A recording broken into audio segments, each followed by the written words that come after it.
ఆదిలాబాద్ పురపాలక ప్రజలు వ్యాధుల బాధలు పడకుండా పరిసరాలను పరిశుభ్రంగా ఉంచుకోవాలని మున్సిపల్ కమిషనర్ సూచించారు. ప్రజలు పెండింగ్ బకాయిలు చెల్లించి పురపాలక శాఖ నిర్వహణకు సహకరించాలని కోరుతున్న కమిషనర్ కమర్ అహ్మద్తో మా regional coordinator Satyanarayana face to face.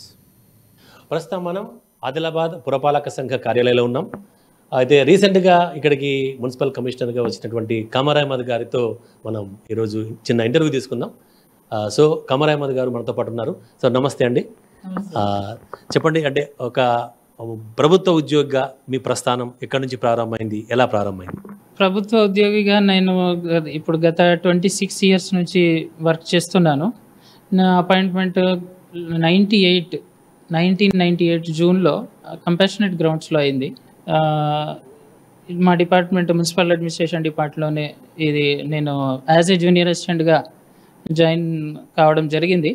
ఈ 26 yearsలో జూనియర్ అసిస్టెంట్ తర్వాత సీనియర్ అసిస్టెంట్, ఆ తర్వాత అకౌంటెంట్, ఆ తర్వాత మేనేజర్, రెవెన్యూ ఆఫీసర్ అంటే మున్సిపల్ రెవెన్యూ ఆఫీసర్, ఆ తర్వాత గ్రేడ్ 3 కమిషనర్. ప్రజెంట్ నేను యాజ్ ఏ గ్రేడ్ 2 కమిషనర్గా నాకు ప్రమోషను. ప్రజెంట్ ఇది నాది 4th municipality as a commissioner అండి. మొదటి మున్సిపల్ కమిషనర్గా ఎక్కడ విధులు నిర్వహించారు? ఆ తర్వాత సెకండ్ అక్కడికి అంటే ఆదిలాబాద్కి ఉన్నటువంటి ఒక వ్యత్యాసం ఏమైనా గమనించారా? యాజ్ ఏ మున్సిపల్ కమిషనర్గా నేను సదాశివపేట మున్సిపాలిటీగా 2019 మేలో జాయిన్ అయ్యానండి. అక్కడ అంటే అది యాజ్ ఏ పాపులేషన్ పరిగణనలో తీసుకుంటే వార్డ్స్ అనేది అక్కడ ఒక 26 వరకు తక్కువ వార్డ్స్ ఉన్నాయి. ఇక్కడ ఆదిలాబాద్ అనేది ఒక పెద్ద డిస్ట్రిక్ట్ హెడ్ క్వార్టరు, పెద్ద టౌను, ఇంకా కొన్ని మర్జ్డ్ విలేజెస్ కూడా ఇందులో 2018 నుంచి మన మున్సిపాలిటీలో విలీనమైనాయి. కాబట్టి ఇది ఒకటి పెద్ద మున్సిపాలిటీ, 49 వార్డ్స్, దాదాపు ఒక 2 lakhs పాపులేషను. ఇక్కడ నేను గత మున్సిపాలిటీస్ చేశాను, కానీ ఇది ఒకటి పెద్ద మున్సిపాలిటీ కాబట్టి ఇదొకటి, దీంతో నేను ఫర్దర్గా నా సర్వీస్లో ఇదొకటి better experience and challenging experience అన్నట్టు ఛాలెంజింగ్ మోడ్తోనే ఇది తీసుకోవడం జరిగింది. ప్రయత్నం చేస్తున్నాము మంచి చేయాలని చెప్పేసి. జనాల ఫీడ్బ్యాక్ని చూసి వాళ్ళ సజెషన్స్ కానీ ఒపీనియన్స్తోనే మేము వర్క్ ముందుకు వెళ్తామని చెప్పేసి తెలియజేస్తున్నాను. సో ఎప్పుడైతే మీరు ఆదిలాబాద్కి వచ్చారో రాగానే ఒక స్పెషల్ డ్రైవ్ అయితే చేపట్టారు. ఎందుకంటే మున్సిపల్ పేరుకుపోయినటువంటి ఒక నిధులో ఏవైతే పెండింగ్ బకాయిలు ఉన్నాయో, పెండింగ్ బకాయిల వసూలలో అయితే ఒక ప్రత్యేక మార్కు చూపించారు, స్పెషల్ డ్రైవ్ చూపించారు. సో పార్లమెంట్ ఎన్నికల సందర్భంగా బహుశా అది ఆగిపోయి ఉండొచ్చు, తిరిగి మళ్ళీ ఆ స్పెషల్ డ్రైవ్ కొనసాగే అవకాశం ఉందా? చేస్తాం, ఖచ్చితంగా చేస్తామండి. ఇప్పుడు నేను ఫిబ్రవరిలో ఇక్కడ యాజ్ ఏ కమిషనర్గా జాయిన్ అయ్యాను. ఫిబ్రవరిలో బిఫోర్ ఎంపీ ఎలక్షన్స్. ఆ టైంలో కొద్దిగా salaries, positions, workers, GPF payments చాలా పెండింగ్ ఉండే. ఆ దృష్టిలో పెట్టుకొని మేము కొద్దిగా స్టాఫ్కు కొన్ని సూచనలు, ఇన్స్ట్రక్షన్స్ ఇవ్వడం జరిగింది. ఆ సూచనలకు మేరకు వాళ్ళు పాటిస్తూ కలెక్షన్లో కొద్దిగా కాంపిటేటివ్ మోడ్గా కానీ వాళ్ళు చేయడం జరిగింది.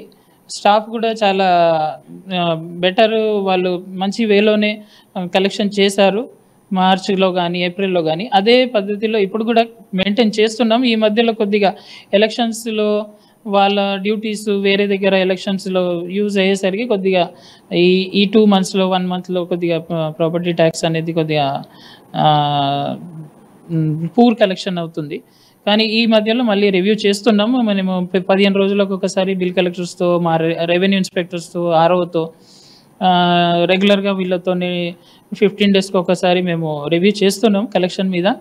ఈ కలెక్షన్ ప్రాపర్టీ ట్యాక్స్ కలెక్షనే కాకుండా ప్రజలకు ఇప్పుడు వాటర్ సప్లై అనేది కూడా ముఖ్యం. వాటర్ సప్లై స్టాఫ్ ఉంటారు, దాంట్లో మెయింటెనెన్సెస్ ఉంటాయి.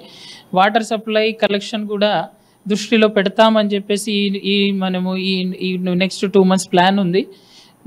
అదే కాకుండా వృత్తి వ్యాపారాలు ఎవరైతే చేస్తున్నారో వాళ్ళు కూడా ట్రేడ్ లైసెన్స్ మీద వాళ్ళది కూడా కొద్దిగా రెస్పాన్సిబిలిటీ, అందరు సిటిజన్స్ రెస్పాన్సిబుల్గా ఫీల్ అయ్యి ప్రాపర్టీ ట్యాక్స్ కానీ, వాటర్ ఛార్జెస్ కానీ, ట్రేడ్ లైసెన్సెస్ కానీ ఇవన్నీ వాళ్ళొక రెస్పాన్సిబుల్ సిటిజన్గా, పట్టణ పౌరునిగా వాళ్ళు కూడా మాకు సహకరించాలని చెప్పేసి మీ న్యూస్ ఛానల్ ద్వారా వాళ్ళకి కోరుతున్నాము.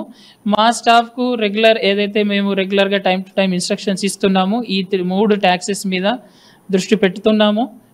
అది ప్రయత్నించి మేము రెవెన్యూ ఇంప్లిమెంట్ చేసే ప్రయత్నం చేస్తామని చెప్పి తెలుస్తుంది. అది ఏదైతే ఒక శిథిలాలకు సంబంధించి అంటే పురాతన భవనాలకు సంబంధించినటువంటి వాళ్ళు కూడా జాగ్రత్తలు తీసుకోవాలని చెప్పేసి ఆ ఇల్లు తక్షణమే ఖాళీ చేసి ఇతర ప్రాంతాలకు వెళ్ళిపోవాలని, అలాగే పెండింగ్ బకాయిలు ఏవైతే ఉంటాయో అవన్నీ కూడా పూర్తిగా చెల్లించి మున్సిపల్కి సహకరించాలని, అలాగే ఈ యొక్క పరిసరాలు అంటే సీజనల్ వ్యాధులు ప్రబలకుండా పరిసరాలన్నీ కూడా చాలా జాగ్రత్తగా పరిశుభ్రంగా ఉంచుకోవాలని చెప్పేసి మున్సిపల్ కమిషనర్ సూచిస్తున్నారు.